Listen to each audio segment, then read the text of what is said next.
अगर ये अयूब खान हैंडओवर करने के बजाय फौज को नॉर्मल पॉलिटिकल हैंडओवर करता तो शायद इतना बड़ा सान्या ना होता। अगर मार्शल ना होता कभी ये नौबत नहीं आ सकती। उसने कहा क्या करते हम, ये हमारे याह्या खान साहब जो थे इन्होंने 6 नुकात नहीं पढ़े थे। मशरक़ी पाकिस्तान के कमांडर ने लिखा है, किताबें मौजूद हैं। हालत जंग में हम हैं, हमने कुछ पूछा है, पूरा दिन गुजर गया, जवाब नहीं आया। वहां से लोग कह रहे थे कि हालात जो हैं उनकी निशानदेही कर रहे थे, यहाँ कोई सुनने वाला नहीं था।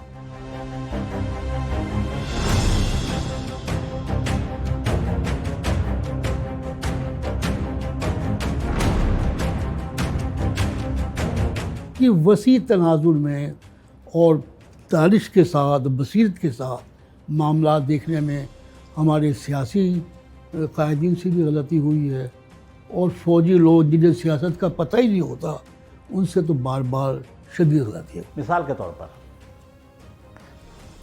1958 को मार्शल आना लगता तो हो सकता है कि पाकिस्तान न टूटता। अगर मार्शल ना होता, अगर आईनी तसलसल जारी रहता, कभी ये नौबत नहीं आ सकती। अगर ये अयूब खान हैंडओवर करने के बजाय फौज को नॉर्मल पॉलिटिकल हैंडओवर करता तो शायद इतना बड़ा सान्या ना होता। सन 62 में अयूब खान साहब ने इंतखाबात करवाए बेसिक डेमोक्रेसी के तहत, और वहाँ से मशरक़ी पाकिस्तान से जो लोग मुंतखब होकर कौमी असम्बली में आए वो बड़ी धुआंधार तकरीरें करते थे और एक एक मसले को उठाते थे। उस ज़माने में वज़ीर कानून थे जस्टिस मुनीर साहब, तो वो लिखते हैं अपनी किताब में कि एक दिन मुझे अयूब खान साहब ने तलब किया, तो कहने के देखिए यार, ये हर रोज़ कौमी असम्बली में एक झगड़ा पड़ता है कि अभी मसावत नहीं है, और मशरक़ी पाकिस्तान के लोग बड़े उधम में जाते हैं, बड़ी तल्ख बातें करते हैं,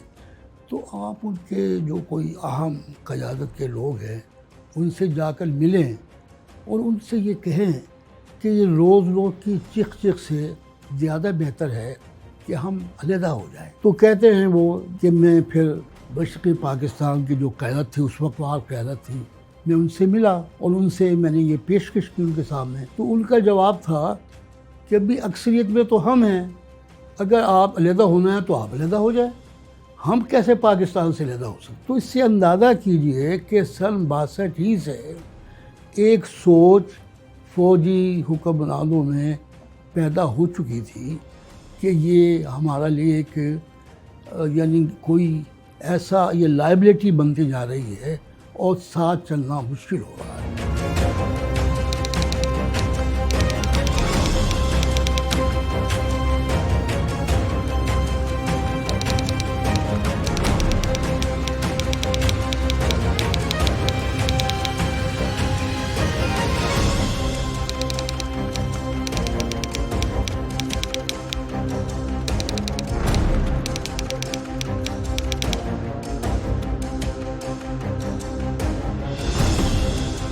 जब याह्या खान साहब ने इक़्तिदार संभाल लिया तो बजाय इसके कि वो एक नए दस्तूर का डोल डालते, वो कहते कि भाई चूँकि एक दस्तूर था जिसे कि मशरक़ी पाकिस्तान और मगरबी पाकिस्तान के मुंतखब लोगों ने आज़ाद मर्ज़ी से बनाया था, 1956 का दस्तूर, और उसको पिछले मार्शल ने ख़त्म कर दिया था, तो हम वहीं से ज़रा जोड़ते हैं, ये भी बहुत अच्छा होता। सिर्फ इलेक्शन कराना होता हुकूमत करने के लिए, और उसमें पैरिटी भी पॉसिबल भी था, बराबर बराबर नुमाइंदगी भी मौजूद थी उसमें। तो ये भी नहीं होता कि बंगाली जो हैं हुकूमत करेंगे हम पर, या की जो नफ्सियात थी उसको चोट नहीं लगती। याह्या खान जब इक़्तिदार में आए तो जो सियासी मसाइल से बिल्कुल आगाह नहीं थे, उन्होंने आते ही चंद ऐसे बड़े बड़े फैसले कर दिए जो लाजमी तौर पर अलहदगी पर मुंतज हो सकते थे। उन्होंने कुछ बात को समझे बगैर पहला काम ये किया कि वो वली यूनिट तोड़ डाली और जो पैरिटी का असूल जो था उसे ख़त्म कर दिया, और एक ऐसा फार्मूला दिया जिसमें मशरक़ी पाकिस्तान को 62% जो थी वो अक्सरियत हासिल हो गई। यानी वो इस पोजीशन में आ गए मशरक़ी पाकिस्तान के नुमाइंदे कि अगर सिर्फ वो अपनी यानी मशरक़ी पाकिस्तान के नुमाइंदों की की बुनियाद ही पर कानून बना सकते थे और आइन में तरमीम कर सकते थे। यानी उन्होंने सब कुछ मशरक़ी पाकिस्तान के नुमाइंदों की गोद में इंतखाबात होने से पहले ही डाल दिया। तस्सुर था हम ये कि याहिया खान सदर रहना चाहते हैं। अब उनके वो शेयरिंग मुमकिन नहीं हो पा रही थी भुट्टो साहब की मौजूदगी में। वो करना तो एक सदर हो जाता, एक वजीर आजम हो जाता। भुट्टो साहब भी बीच में थे, वो भी कुछ ना कुछ चाहते थे बनना। और आपके मुजीबुर रहमान, उनको तो डिक्लेयर कर दिया गया था वो वजीर आजम है, वही आजम उनको बनना था। तो ये जो इख्तदार की जंग है या हवस है, उसने इस मुल्क को इसको बर्बाद कर दिया। ये तो लालच था ना कि वो सदर वही रहे,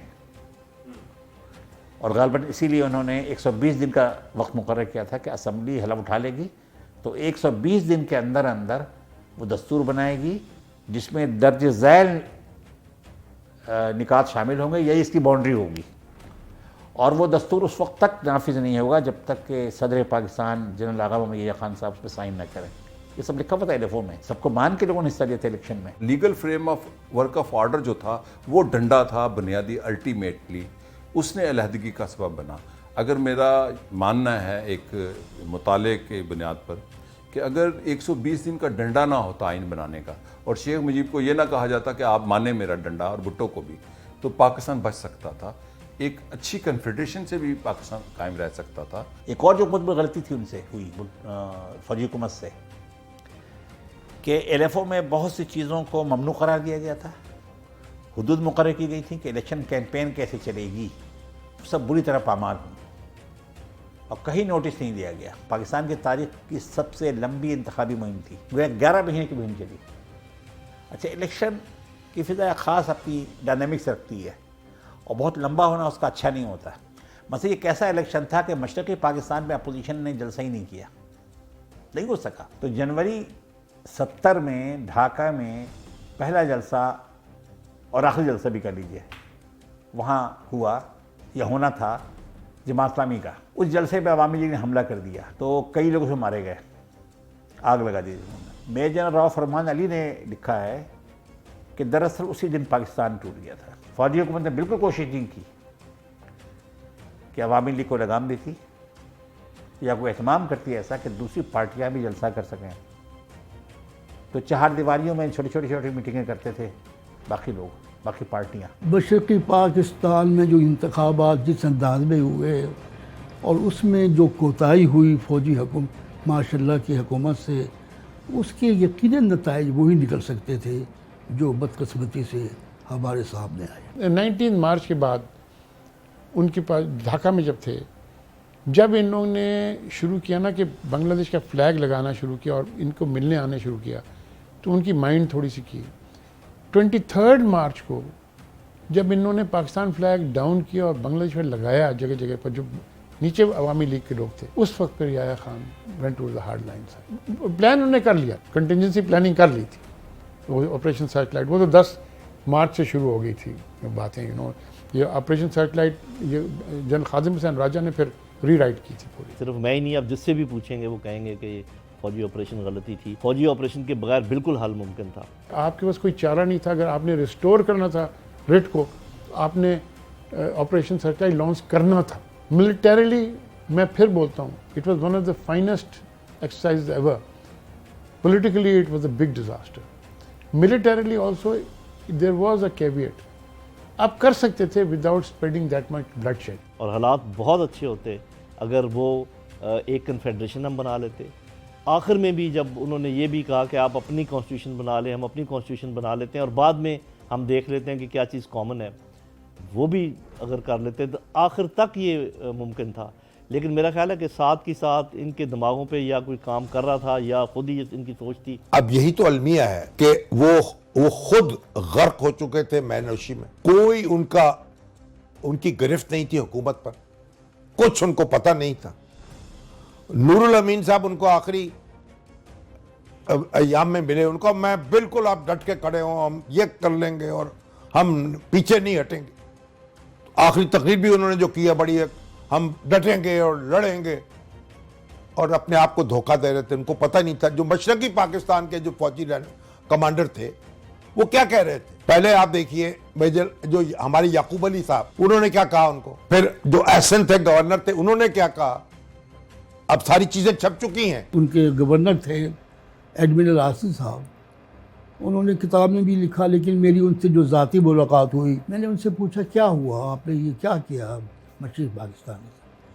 उसने कहा क्या करते हम, ये हमारे याह्या खान साहब जो थे इन्होंने 6 नुकात नहीं पढ़े थे। तो ढाका आने के बाद जब वो मुजीबुर रहमान से मिलने के लिए जाने लगे तो वो कहते हैं एडमिरल आसन साहब कि मुझसे पूछा कि आसन भैया एडमिरल साहब ये 6 नुकात क्या है।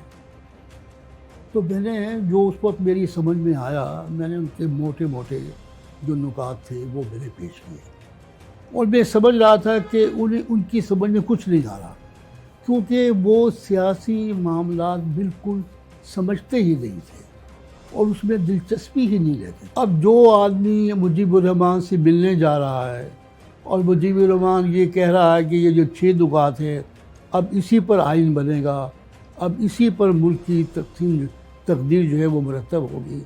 अब उन 6 नुकात के वो 6 नुकात याह्या खान ने सिरे से पढ़े ही नहीं थे।